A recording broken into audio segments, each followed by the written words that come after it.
Well, in news back home, you could soon be rewarded for catching litterbugs in action. If Nee Soon South MP Lee Biwa's suggestion is taken up, you could earn as much as half the litterbug summons for sending authorities a photo or video evidence of the act. While the rest of the neighborhood in Nee Soon South is sleeping, these 120 volunteers are out early on Sunday morning. Armed with litter pickers and gloves, they sort the garbage into bags for rubbish and recyclables. Headed by MP Lee Biwa, the ward is the first in Singapore to do this on a monthly basis. Now, the monthly Clean and Green program in this ward started about 3 years ago, and organizers say they've seen a gradual decrease in the amount of litter collected. Meanwhile, the number of residents volunteering has also increased. NEA says it wants to replicate the monthly scheme in other parts of Singapore.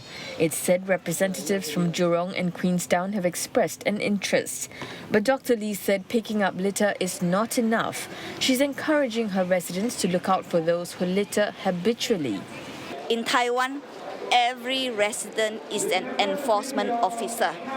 They can video, they can take photo of the litterbug and submit to their NEA.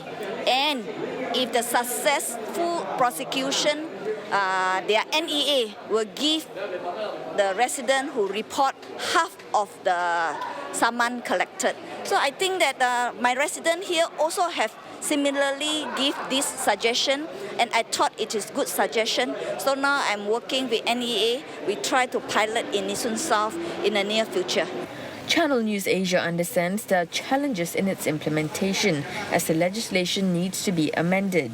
If you look at the equivalent of what is happening on the road, today many people have their in-vehicle camera. Not many people nowadays dare to make funny claims about accident because there is a risk that whatever you say could be contradicting what is on the camera of somebody else's vehicles, right? So I think certainly having neighbors watching over the environment, watching over each other will be very helpful. Dr. Lee also launched a second recycling point in her ward after a successful pilot. Residents take their recyclables to the void deck at Block 873 Yishun Street 81. These items will be sorted and taken to recycling centres. Dr. Lee said this will educate residents on what can and cannot be recycled.